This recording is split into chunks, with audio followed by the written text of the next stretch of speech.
We choose to go to the moon in this decade and do the other things, not because they are easy, but because they are hard. Godspeed, John Glenn. Roger, 0G, and I feel fine. Getting my feet out. Okay, I'm out. How does it feel for the United States to be the new record holder? At last, huh? When that baby lights, there's no doubt about it. Liftoff. We have a liftoff. 32 minutes past the hour. Liftoff on Apollo 11. Houston, Tranquility Base here. The Eagle has landed. That's one small step for man, one giant leap for mankind. T-2 to episode 100. Hello and welcome. This is Michael Annis, and you're listening to episode 98 of the Space Rocket History Podcast. And now, Apollo Beginnings. We will start with an overview of the program. The Apollo program, or Project Apollo, was the third U.S. human spaceflight program carried out by NASA, which accomplished landing the first 12 humans on the moon from 1969 to 1972. The Apollo program was conceived early in 1960 during the Eisenhower administration as a follow-up to America's Mercury program. I'm sure you recall that the Mercury capsule could only support one astronaut on a limited Earth orbital mission. The Apollo spacecraft was capable of carrying 3 astronauts to a space station or a circumlunar flight, and eventually to a lunar landing. The program was named after the Greek god of light, music, and sun by NASA manager Abe Silverstein. Silverstein chose the name early in 1960 because he felt Apollo riding his chariots across the sun was appropriate to the grand scale of the proposed program. Apollo was later dedicated to President John F. Kennedy's national goal of landing a man on the moon and returning him safely to the Earth by the end of the 1960s, which he proposed in a May 25, 1961 address to Congress. Let it be clear that I am asking the Congress and the country to accept a firm commitment to a new course of action, a course which will last for many years and carry very heavy costs. If we are to go only halfway or reduce our sights in the face of difficulty, in my judgment, it would be better not to go at all, because it is a heavy burden, and there is no sense in agreeing or desiring that the United States take an affirmative position in outer space unless we are prepared to do the work and bear the burdens to make it successful. If we are not, we should decide today and this year. President Kennedy proposed the manned lunar landing as the focus of the U.S. space program, but at the time of his address, only one American, Lieutenant Commander Alan B. Shepard, Jr., had been into space on a suborbital lob shot lasting 15 minutes. No rocket launch vehicle was available for a lunar voyage, and there was no agreed-upon method for placing any kind of spacecraft safely on the lunar surface and getting it back to the Earth.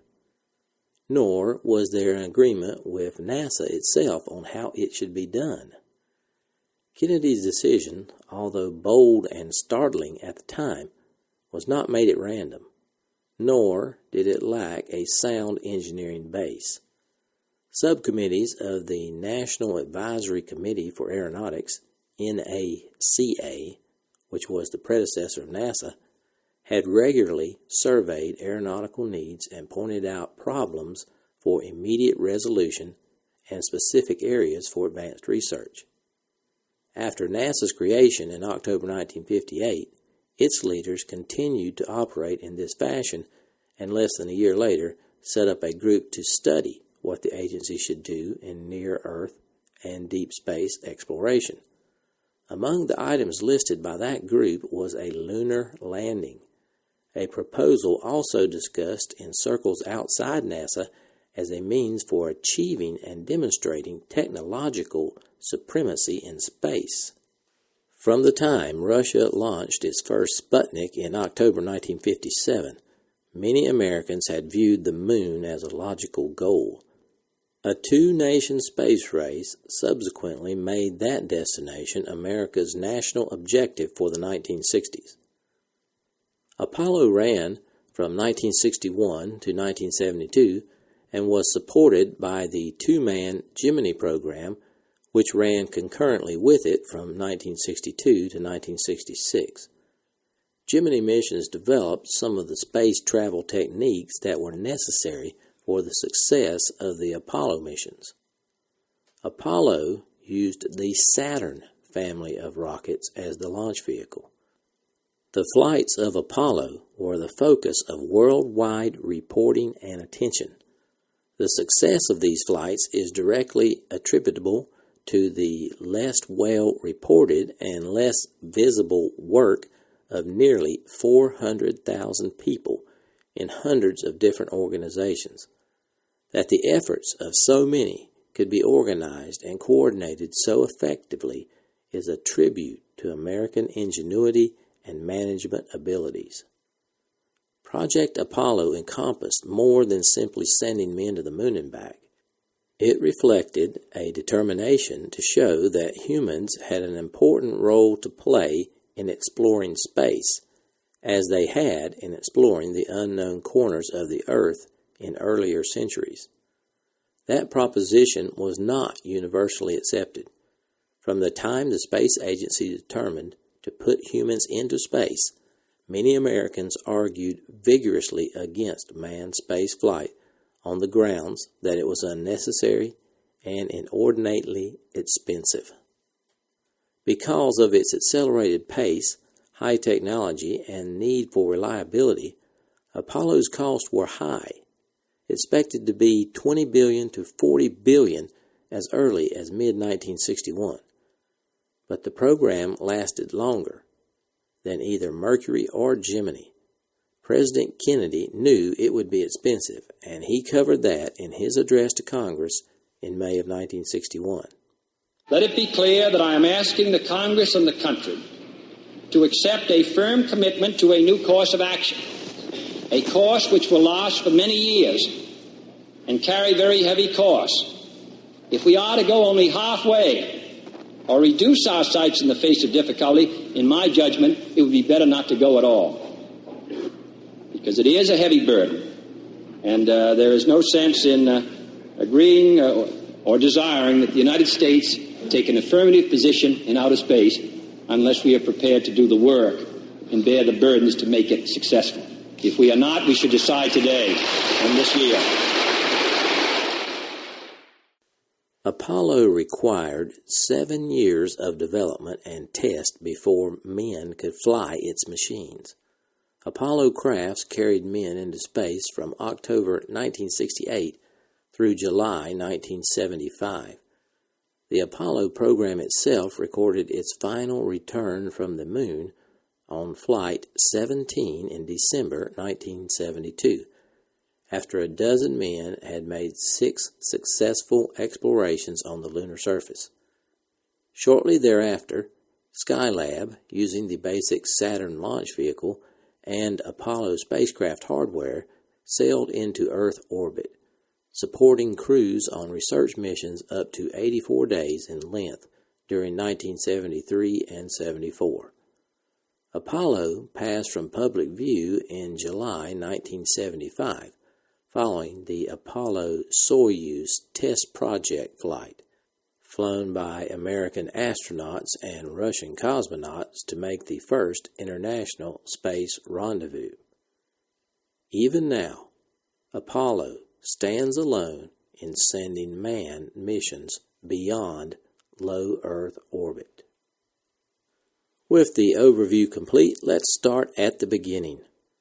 In 1957, the NACA had the X-15 on the drawing boards.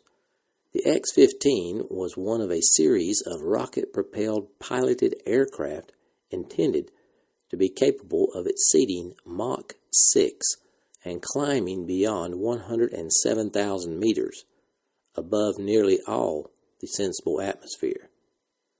That same year, in October, the Soviet Union launched the first man-made satellite called Sputnik on October 4, 1957. This concentrated the U.S. attention on its own fledgling space efforts. Congress, alarmed by the perceived threat to U.S. security and technological leadership, urged immediate and strong action. The President and his advisors counseled more deliberate measures. Here is Senator Lyndon Johnson on the Soviet challenge. I do not believe the facts will invite our people either to a siesta or to a hysteria. I believe the facts will inspire Americans to the greatest effort in American history. And this committee seeks only to determine what can be done, what should be done, what must be done now and for the long pull. 1 month later, on November 3, 1957, the Soviets orbited Sputnik 2, a 500-kilogram satellite carrying a living passenger, a dog named Laika. With this clear evidence that the Russians intended to send men into space, both the Army and the Air Force resurrected dormant plans to follow suit. In April of 1958, the Air Force contracted with the Observatory at the University of Chicago to produce a new lunar photographic atlas. The Air Force published a developmental plan for its manned space program, which included 2 exploratory man-in-space projects, a lunar reconnaissance mission, and a manned lunar landing and return mission. The plan envisioned completion of the program in 7 years at a cost of $1.5 billion. In June of 1958, the Air Force contracted with Rocketdyne to design a single-chamber rocket engine burning kerosene and liquid oxygen and producing 1 to 1.5 million pounds of thrust. In July of 1958, after several months of debate in Congress, an agreement was reached that a new federal agency was needed to conduct all non-military activity in space. On July 29, 1958, President Dwight D. Eisenhower signed the National Aeronautics and Space Act of 1958, which established NASA. This spelled the end for the Army and Air Force's lunar ambitions, but not the rocket engine. In August of 1958, Wernher von Braun and his team at Huntsville, Alabama, received an assignment to develop a heavy launcher that would later be designated Saturn I. On October 1, 1958, NASA officially opened for business. It consisted mainly of 4 laboratories and some 8,000 employees of the NACA, an organization that had played a leading role in the development of aircraft technology since 1914. Some NACA engineers were already working on space-related problems. At Langley's pilotless aircraft research division, aerodynamicists were acquiring important data on aerodynamic heating at speeds of Mach 10, which was unattainable in wind tunnels of the time. Instead, they were flying models of aircraft and missiles mounted on rockets. When Sputnik went up, many of these engineers were already talking about the problems of putting humans in Earth orbit. In November, before NASA was a month old, Administrator Glennon chartered a space task group at Langley and charged it with managing the United States' first project to put man in space, Project Mercury. The Space Task Group would eventually be redesignated the Manned Spacecraft Center, a connotation of its newly expanded responsibilities for all manned projects, including Apollo. It was located on 6.5 square kilometers of Texas pasture land, 22 miles southeast of downtown Houston. Within a few months, NASA made some more acquisitions. First, the Vanguard Satellite Project, along with its 150 researchers from the Naval Research Laboratory. Second, plans and funding for several space and planetary probes from the Army and the Air Force. And third, the services of the Jet Propulsion Laboratory outside Pasadena, California, where scientists were planning an unmanned spacecraft called Ranger that would take close-up television pictures of the lunar surface before crashing into the moon. Vanguard and JPL brought a strong scientific component into NASA's activities. Many of the Vanguard scientists became administrative and technical leaders at NASA headquarters and at its new Space Science Center called Goddard Space Flight Center at Greenbelt, Maryland. JPL's contributions to the space program would be strongest in instrumented spacecraft for the planetary programs. It also shared with Goddard major responsibilities for development and operation of the tracking and telemetry network used in deep space operations, including Apollo.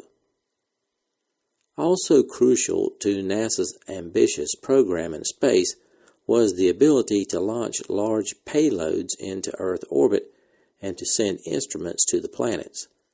Rockets far exceeding the capability of existing launch vehicles were required, but only one was being seriously pursued. At the Army's Redstone Arsenal just outside Huntsville, Alabama, the free world's most experienced rocket engineers, Wernher von Braun and his team, built around the 100 or so Germans who developed the V-2 rocket during World War II, were about to undertake construction of a vehicle called Saturn I. It was 5 times as powerful as the biggest U.S. rocket then available. By 1959, however, the Army had lost its last foothold on spaceflight to NASA and had no use for Saturn, nor could it provide any other pioneering work for the ambitious von Braun. But NASA could, and the Redstone Arsenal was transferred to NASA with von Braun and 4,600 employees.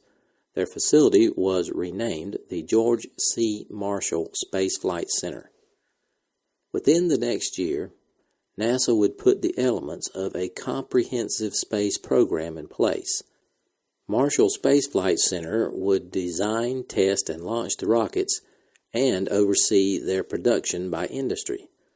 The Manned Spacecraft Center would manage spacecraft design and testing, conduct flight operations, and train the astronauts. Goddard and JPL would be responsible for tracking, communications, and data management. At headquarters, a triumvirate comprising the administrator, deputy administrator, and associate administrator managed the overall program, determining policy, preparing budget requests, and defending the program and the budgets before congressional committees. With NASA now organized, let's consider some of the significant Apollo-related events of 1959. In January, a report of the staff of the House Select Committee on Astronomics and Space Exploration, entitled The Next 10 Years in Space, 1959 through 1969, was released. In the report, Wernher von Braun predicted a manned flight around the moon within 8 to 10 years and a manned lunar landing and return a few years later. NASA and industry officials envisioned similar progress. In March, the first F-1 engine was successfully tested by Rocketdyne, producing more than 1 million pounds of thrust. Also in March, NASA created a research steering committee on manned spaceflight. Over the next several months, this committee examined long-term human in-space problems to recommend future missions and coordination of research programs at the NASA centers.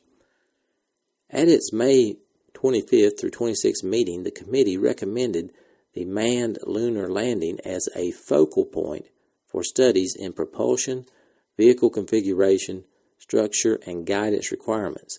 Since a lunar landing would constitute an end objective, that did not have to be justified in terms of its contribution to a more useful goal.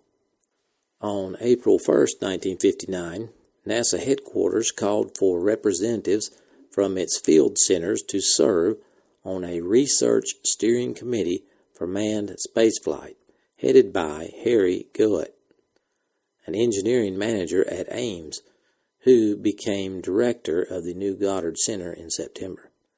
Goet and 9 others began their deliberations in Washington on May 25th. Alfred Eggers from Ames advocated that NASA's next step be a spacecraft capable of flying 2 men for 1 week with enough speed to escape the Earth's gravitational pull, fly by the Moon, orbit that body, and return to Earth. Max Faget, one of the designers of the Mercury capsule, and George Low urged manned lunar landing as NASA's next objective. In the end, the Goet Committee recorded its consensus on the priority of NASA objectives. Number 1, man in space soonest. That was Project Mercury. Number 2, ballistic probes. Number 3, environmental satellite. Number 4, maneuverable manned satellite. Number 5, manned spaceflight laboratory. Number 6, lunar reconnaissance satellite. Number 7, lunar landing. Number 8, Mars and Venus reconnaissance. And number 9, Mars and Venus landing.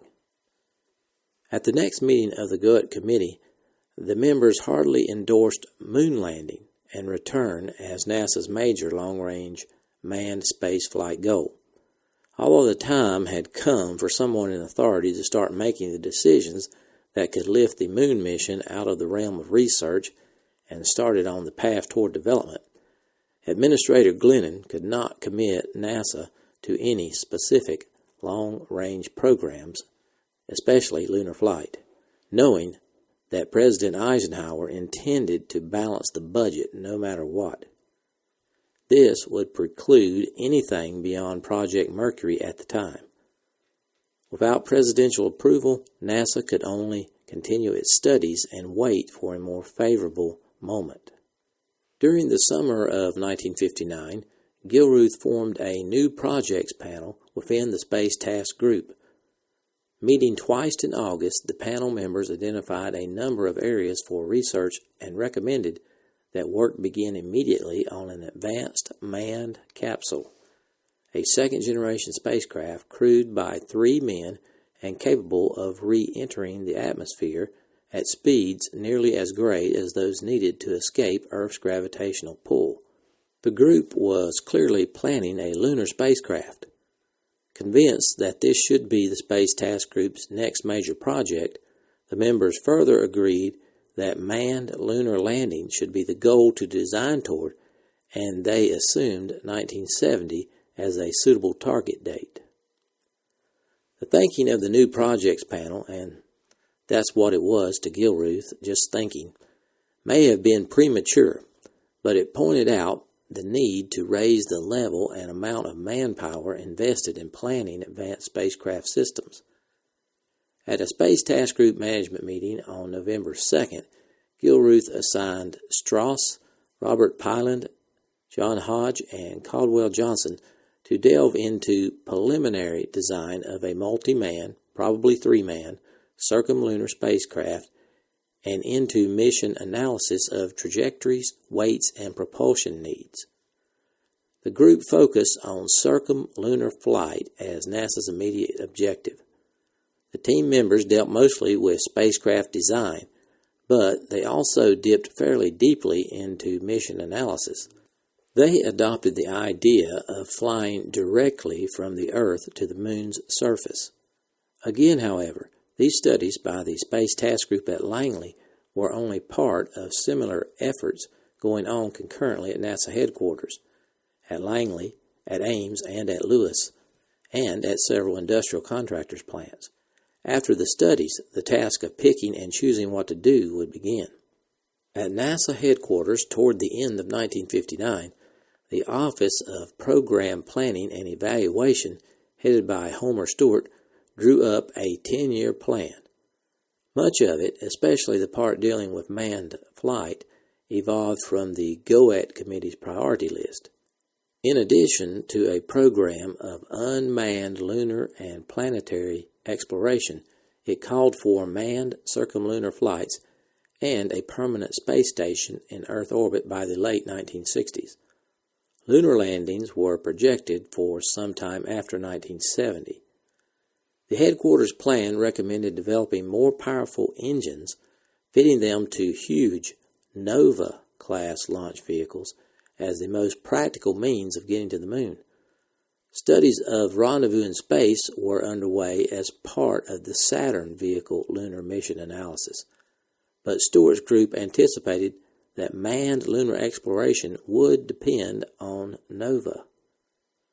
To clarify some of the thinking about designing manned spacecraft and missions for them, Administrator Glennon in December of 1959 set up another in a long string of committees, this time to try to define more precisely just what would make up the Saturn rocket systems.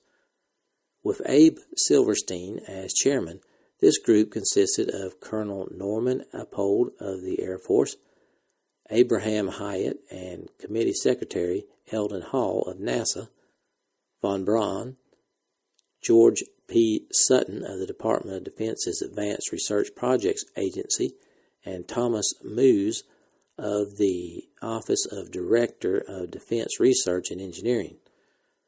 There had been a lot of talk about what kind of propellants to use in the vehicle's upper stages.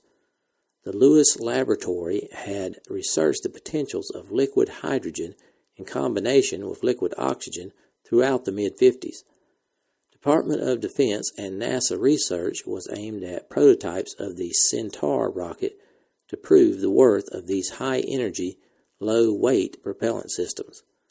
The most important result of the committee was that Silverstein and his team hammered out a unanimous recommendation that all upper stages should be fueled with hydrogen-oxygen propellants. This determination, like many others, was a significant piece of the launch vehicle puzzle. Calendar year 1959 had been fruitful for those who saw the moon as manned spaceflight's next goal. NASA's leaders were coming around to that viewpoint, and on January 7, 1960, in a meeting with his staff, Glennon concurred that the follow-on project to Project Mercury should have an end objective of manned flight to the moon. NASA had its 10-year plan to present to Congress and a reasonable assurance of getting President Eisenhower's approval to speed up development of a large launch vehicle. Preliminary work and discussion during 1959 turned up no insurmountable obstacles, and in mid-1960, NASA announced its intention to award contracts to study the feasibility of a manned lunar mission. The project even had a name: Apollo.